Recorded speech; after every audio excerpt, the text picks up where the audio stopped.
Hey everybody, welcome back to Electric Cafe. This video is a recap of the last 20 albums that I reviewed.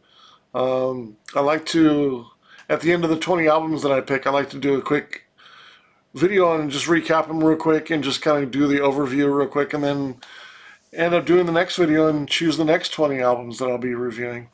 Just for fun, I like to put them in a top 20 and from least liked to the best liked, even though they're different genres and they don't necessarily one's better than the other. I like to do it just for fun and while I do the overall review of what I was recently reviewing. One of the albums, Can's Tego Maigo, I didn't get a chance to fully listen to this as much as I like to give it a proper review. I'm going to add this to the next week's review and do a more accurate review on that. I need a couple more listens to this to really feel like I can accurately review that, and that's going to happen with some of the prog rock albums. Prog rock isn't fully in my wheelhouse as far as the experience enough to review some of these classic albums, and so I feel like I need to go a little bit more in depth with this one. It's a long album as well, so I do feel like I need to review. Let's do it a couple more times. So I'm going to add it to the next week's albums to review. So getting into my top or number 19 for the week is a-ha's Cry, a-ha's second album called Cry Wolf. I gave this album a 53 out of 100. I thought it was okay. It's got a couple of good songs, particularly I've Been Losing You in October. But it does have a lot of issues with the album. It's trying too hard to make hits after the pressures of their huge success with their debut album. This album was just trying too hard, and I don't know if they really ever fully recovered. Well, they did fully recover after, but it took a couple albums and sort of kind of just do what they were going to do instead of trying to make hits. And felt like this album kind of suffered from it, but it's got a couple of good songs, and I think if you're a huge a-ha fan, I think you'll find some good music in here. I do really like a-ha, so that's I still find some good music in here, but it's got some pressures and some unfortunate decisions on a few tracks, and just the direction of the album seems a little bit too poppy in my opinion. But 53 out of 100, still an okay album. Next up is Bjork's debut album. I gave that a 61 out of 100. I think it's a good album. I think it does have some really good songs, like Human Behavior is a great song. Venus as a Boy, great song. There is some successful songs in here that do add some house music and some techno of the time and even drum and bass, but there are some moments where it does sound dated, and I feel like it does kind of hurt the album a little bit, and just needs some more of Bjork doing Bjork things and not necessarily trying to make dance music or maybe, even though she's into that style, it just seems like an opportunity for her to be more who she is. And I think that happened on later albums, but I think this album suffers a little bit from some dated songs in here. But there is some good moments in here for sure, like Come to Me, and like I said, Venus as a Boy and Human Behavior. Those three tracks specifically are great. But a strong start to her career, solo career, after she left the Sugar Cubes. But yeah, 61 out of 100 now. 61 out of 100. Good album, though.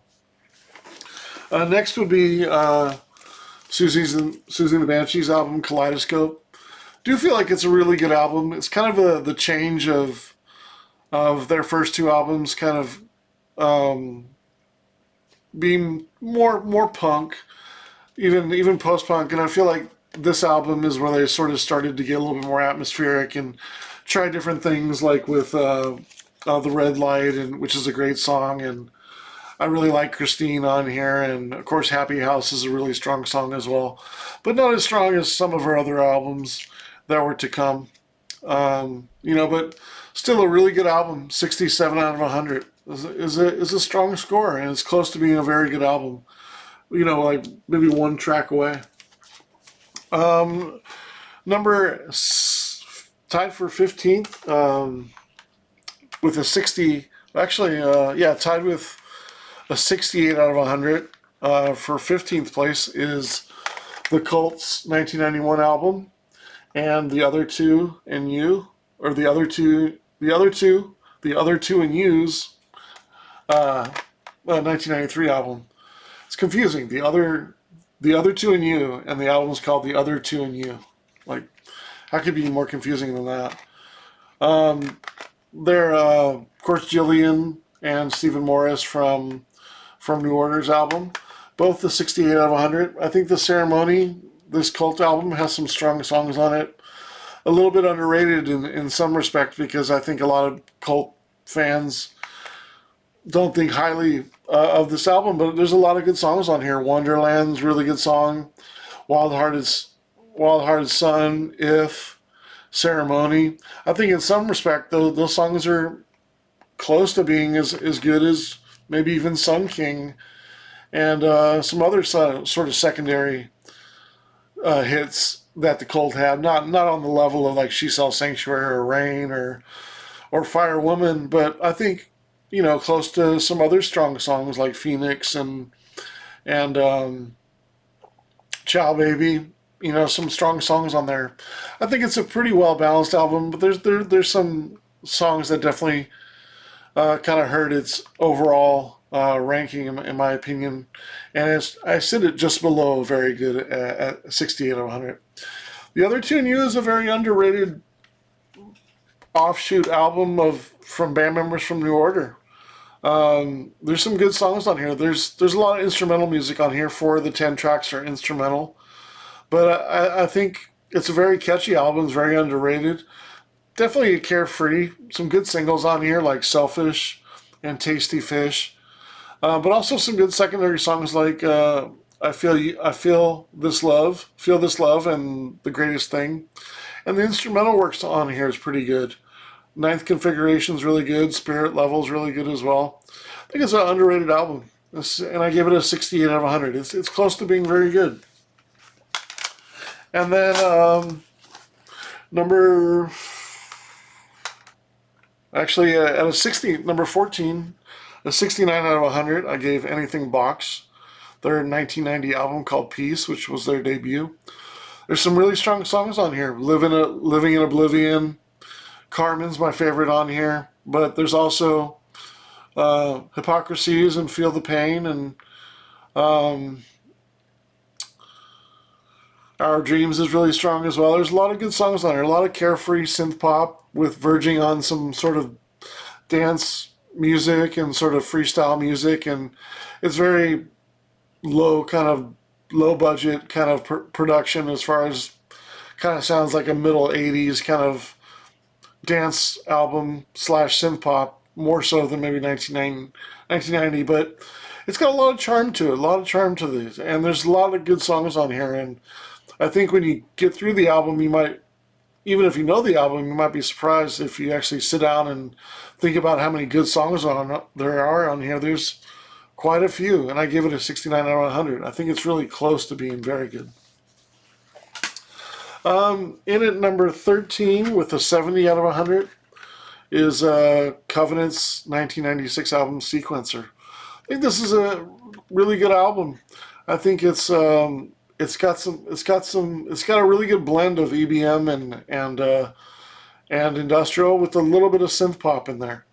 I think the rhythms are really strong. They're verging on heavy. There is a little bit of dated sounds on here because it's 1996, but I think it works because they're consistent with those sounds and those rhythms, and they're not going here and there, and they're very consistent. There's a minimalism in these songs. Most of them are 6, 7, 8 minutes long, and they're kind of done in a techno way, but they're definitely sitting in the EBM genre, and it's really strong. And there's a little bit of element of like groove in there and funk and strong rhythm in here, good singing. Really strong album, 70 out of 100. Covenant, their album Sequencer. And then, all these are tied for 11. There's 3 albums that are actually tied for 11th. So Covenant, Sequencer, ABC's 1987 Alphabet City. Really strong album. Obviously, it's got some big hits with When Smokey Sings and The Night You Murdered Love, King Without a Crown were all strong singles. But there's some really good, catchy synth pop songs that are maybe a little bit under the radar as far as ABC's career. I think of Think Again and Rage and Then Regret. Rage and Then Regret has a lot of charm to it. But Archangel, Jealous Lover, and One Day are all really strong. It's a very, very consistent album. And I think there's a lot of grooves in here, but also a little bit of R&B and a lot of good music on here. It's kind of underrated in their discography in some ways. But yeah, 70 out of 100. And then also tied with the 70 out of 100 is the Smiths' last album, Strange Ways, Here We Come. Obviously, there's some good songs on here for sure. Blanking on Last Night I Dreamt that Somebody Loved Me was obviously a great one. I still really like Unhappy Birthday. And, I can hardly read these titles. They're so small in this. Death of a Disco Dancer, Girlfriend in a Coma, Stop Me If You've Heard This One Lately. This one before. I started something that I couldn't finish. A lot of strong songs on here. I think it's a fairly consistent album, even more so than like Queen is Dead.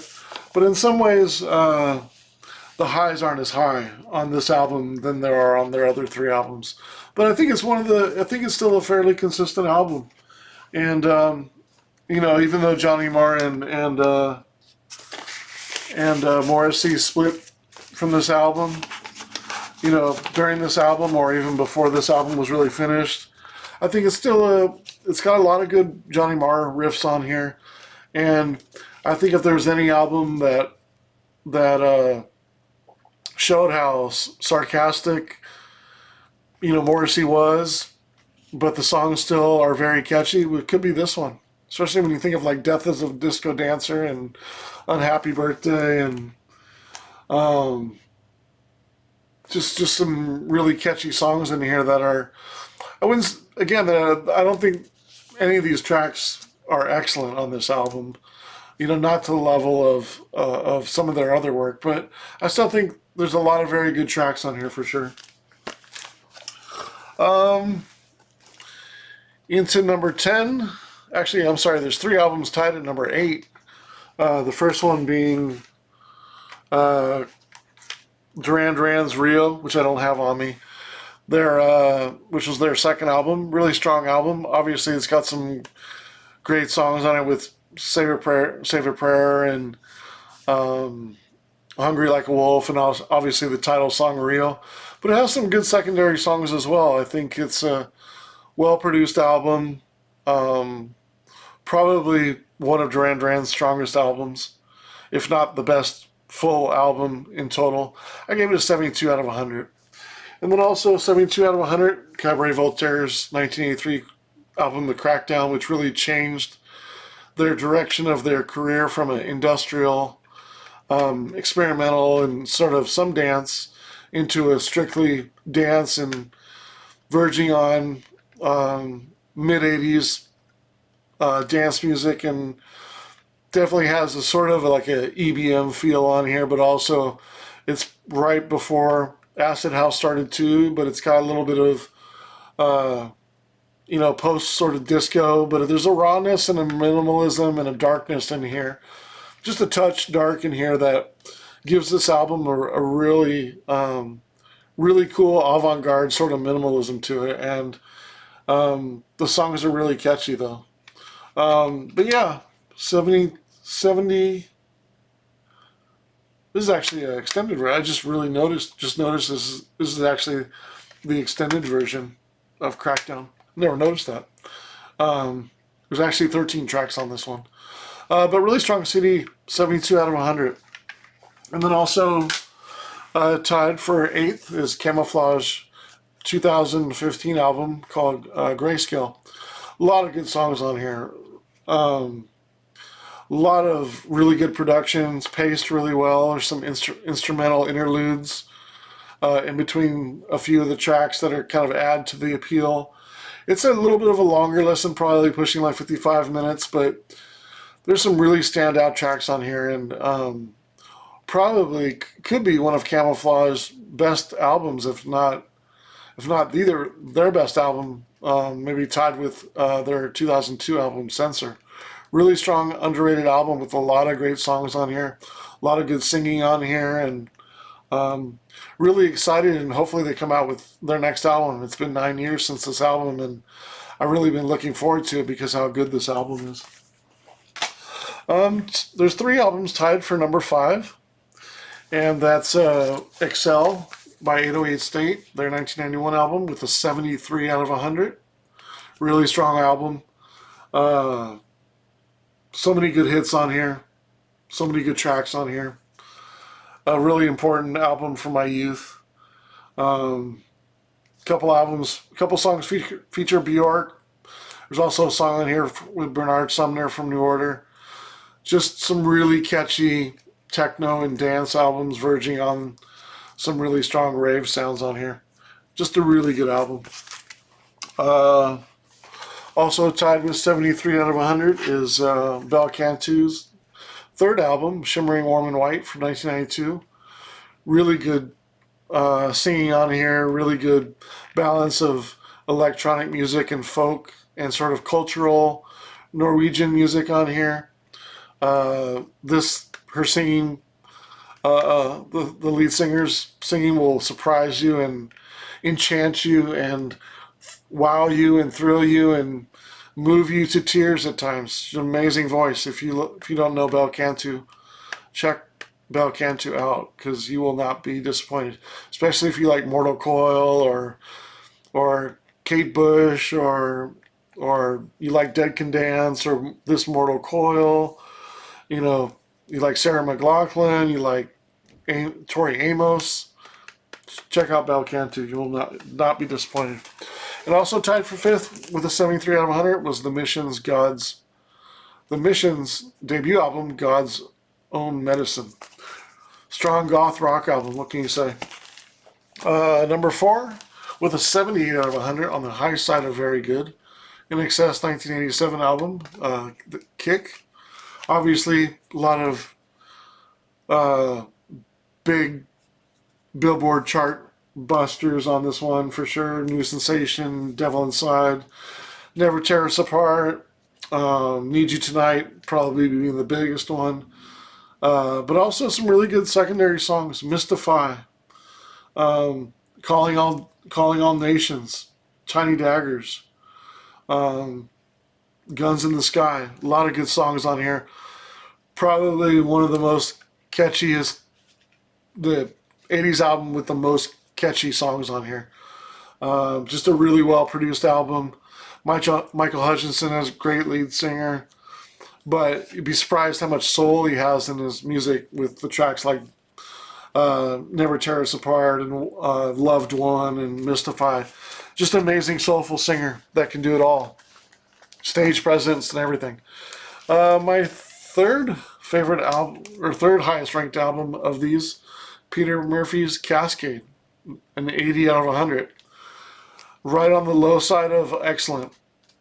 In some ways, when it comes to some sort of goth music that this could be under, or synth pop, or probably, I don't even know if this is a blend of new wave and goth music, but there's so many good songs on here, such great atmosphere, such great songwriting. Probably Peter Murphy's best album. It's going to be really close with Deep when I rank that one. Just a very underrated album. And I don't know why this doesn't get more respect than it does. I give it an 80. It's an excellent album. what can you say? And then the second album I actually don't have. It's 84 out of 100. It's a genre classic as well. King Crimson's Red album.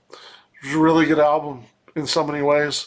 And I'm still learning a lot about prog rock, and even though I'm not, uh, I wouldn't call myself even a close expert on prog rock.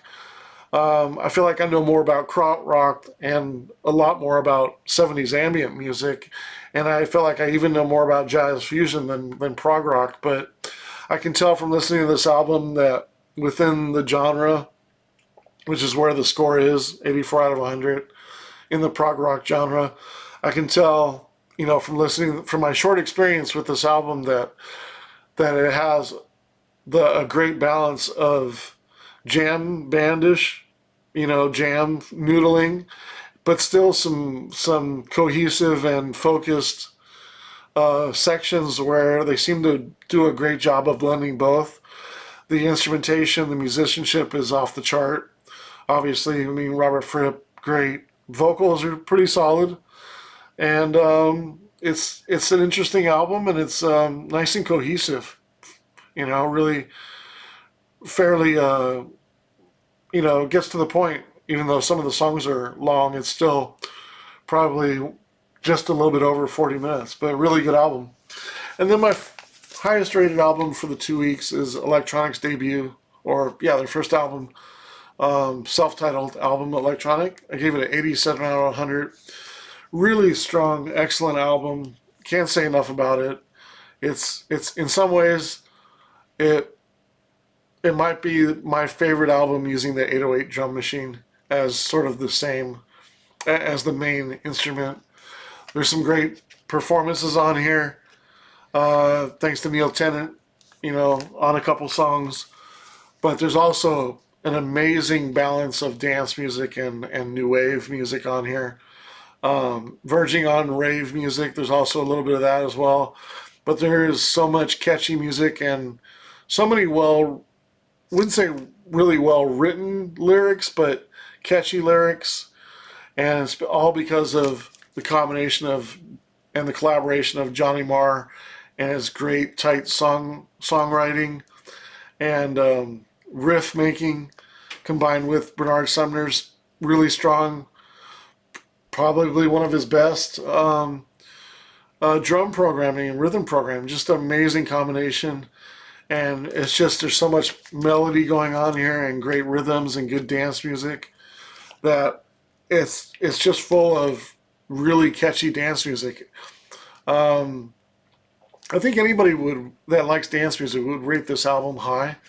I'm probably rating it a little bit high because I'm really tied to this album. It's one of my favorite dance vocal albums for that year, if not for most of the early 90s.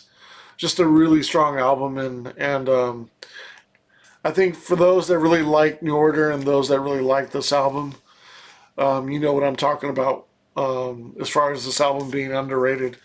I think of all the New Order albums that get a lot of press, like this is up there with Technique, in my opinion, is probably the best New Order albums. In some ways, Technique and this album might be my favorite New Order.